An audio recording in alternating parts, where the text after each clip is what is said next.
সকাল সকাল রিক্সা নিয়ে বের হয়ে গেছি ঘোরার জন্য। আর আমার সাথে আছে আমার স্বামী। তো আমরা রিক্সা দিয়ে অনেকক্ষণ ঘুরলাম, ঘোরার পর বললাম যে এখন আমরা কোথায় যাব বলো তো।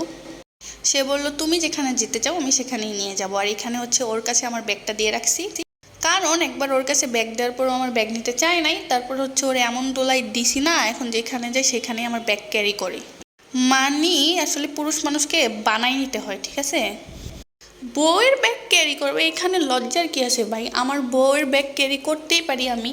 আমি যদি কোনো পুরুষ তার বউয়ের ব্যাগ হাতে না নেয় বা তার বউর কষ্ট হচ্ছে দেখেও তার বউকে মানে ব্যাগটা হাতে না নিয়ে হেল্প না করে, তাহলে তো সে পুরুষ মানুষই না। প্রকৃত পুরুষ কখনো বউয়ের কষ্ট সহ্য করতে পারে না, ঠিক আছে। বউয়ের যে কোনো জিনিস বহন করতে কষ্ট হলেই সেটা হচ্ছে স্বামী নিজের হাতে নিয়ে নেয়, এটাই হচ্ছে নিয়ম। কিন্তু পুরুষ মানুষ এটা বুঝতে চায় না, এই জন্য যেসব পুরুষ বুঝতে চায় না তাদেরকে হচ্ছে উত্তম মাধ্যম দিয়ে বুঝাই দিতে হয়। তো যাই হোক গাইস, আমরা তো সকাল সকাল বের হয়েছিলাম, তাই দোকানপাট এখনও ভালো করে খুলে নাই। আর ওই দিন স্যাটারডে ছিল, স্যাটারডে ফ্রাইডে তো বন্ধ থাকে সব কিছু আমরা জানি, তাই ওইখানে মানুষও খুব কম ছিল।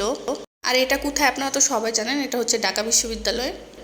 তারপর এখানে এসে দেখলাম যে বেলপুরি পানিপুরি বিক্রি করতেছে। তো আমি বললাম যে আমি পানিপুরি খাবো, আমার হাজব্যান্ড বললো যে সে বেলপুরি খাবে। আমার বেলপুরি পানিপুরি দুইটাই পছন্দ, কিন্তু আমার পানিপুরিটা একটু বেশি ভালো লাগে। তারপর আমরা খাওয়া দাওয়া শেষ করে আর বেশিক্ষণ ঘোরাঘুরি করি নাই, কয়েকটা পিকচার তুলছিলাম। কিন্তু বিষয়টা হচ্ছে আমার হাজব্যান্ড পিকচারগুলো ভালোভাবে তুলতে পারে নাই। সে এমনভাবে পিকচার তুলছে যে ব্যাকগ্রাউন্ড শো করতেছে বাট আমাকে দেখা যাচ্ছে না। মানে আল্লাহর হস্তে কয়েকটা পিক তুলে দিছে আর কি, মানে আমার মন রাখার জন্য, যেন আমি কিছু বলতে না পারি, এই জন্য কয়েকটা পিকচার ক্লিক করে দিছে। মানে ও যে আসলে কেমন আমি বুঝি না।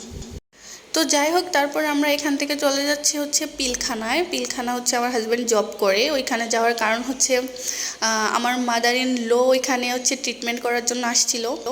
তো আমার হাজব্যান্ডের একটা সাইন লাগবে, এই জন্য হচ্ছে সে আমাকে নিয়ে যাচ্ছে। যদিও আমার আগে থেকেই পিলখানায় যাওয়ার ইচ্ছা ছিল, আমি ওকে বলছিলাম, বাট একটা কারণেও আমাকে নিতে চাইতেছিল না। তারপর হচ্ছে পরবর্তীতে নিয়ে যায়।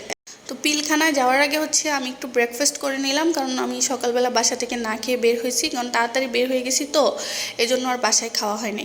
যেখানে ব্রেকফাস্ট করেছিলাম সেটা পিলখানার কাছেই একটা হোটেল। তো নাস্তা করার পর হচ্ছে আমি চা খেয়ে নিয়েছিলাম একটা ফোমি ফোমি টি।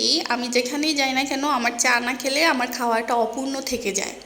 আমার চা বা কফি মাস্ট খেতেই হবে। তো আমরা হচ্ছে পিলখানার মধ্যে হাঁটতেছি, কিন্তু বিষয়টা হচ্ছে পিলখানার মধ্যে ভিডিও করা অ্যালাউ না।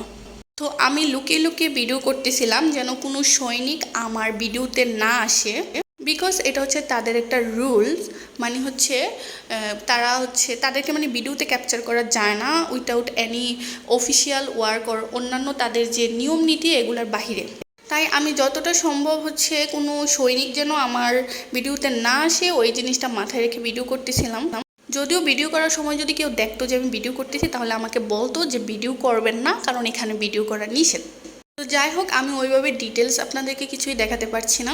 পিলখানা এরিয়াটা খুবই সুন্দর, খুবই শান্তশিষ্ট। আসলে এরকম এরিয়া এরকমই থাকে, মানে শান্তশিষ্ট থাকে, কোনো নয়েজ থাকে না, এবং চারপাশে অনেক সুন্দর গাছপালা ফুল থাকে, মানে এনভায়রনমেন্টটাই অন্যরকম থাকে।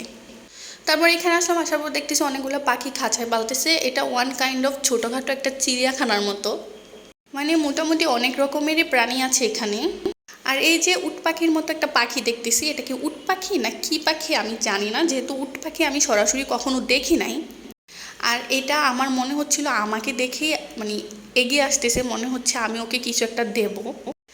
আর আমার ক্যামেরার কোয়ালিটি এত ভালো না, তাই হচ্ছে দূর থেকে আমি কোনো ফুটেজ নিতে পারতেছি না। তারপরও যতটুকু সম্ভব ভিডিও করে নিলাম, মানে এগুলো হচ্ছে মেমোরি হিসেবে রেখে দিলাম। এগুলা তো আমার গ্যালারিতে থাকবেই, পাশাপাশি আমার যে পেজ চ্যানেল ওইখানেও থাকবে। তারপর হচ্ছে আমরা এখানে ঘুরতেছিলাম, সাথে আমার মাদার ইন ল ছিল। আমার মাদার ইন লকে ভিডিও করিনি, যেখানে আমি ভিডিওতে আসি না সেখানে আমি আমার মাদার ইন লকে কীভাবে ভিডিওতে আনবো বলেন। তারপর হচ্ছে সামনে চলে গেলাম, গিয়ে দেখি অনেক সুন্দর সুন্দর কয়েকটা হরিণ। তো এগুলাকে আমি ডাকতেছিলাম আমার কাছে আসার জন্য, বাট ওরা আমাকে পাত্তাই দিল না, সামনে চলে গেল। তো আমার একটা সমস্যা হচ্ছে, আমি যখন বাসা থেকে বের হই কোথাও হাঁটাহাঁটি করি আমি অসুস্থ হয়ে যাই। জানি না এরকম কেন হয়, আমি খুবই উইক ফিল করি। আমার মনে হয় যে আমি যদি বাসায় গিয়ে একটু রেস্ট নিতে পারতাম তাহলে খুব ভালো হতো। এটা সবসময় হয়, মানে বাসা থেকে বের হইলেই আমি উইক হয়ে যাই। আমি খুবই মানে বাসায় যাওয়ার জন্য, রেস্ট নেওয়ার জন্য আমি অস্থির হয়ে যাই। আমার মনে হয় যে আমি যদি একটু রেস্ট নেই, বাসায় শুয়ে থাকি, তাহলেই মনে হয় আমার শান্তি লাগতেছে।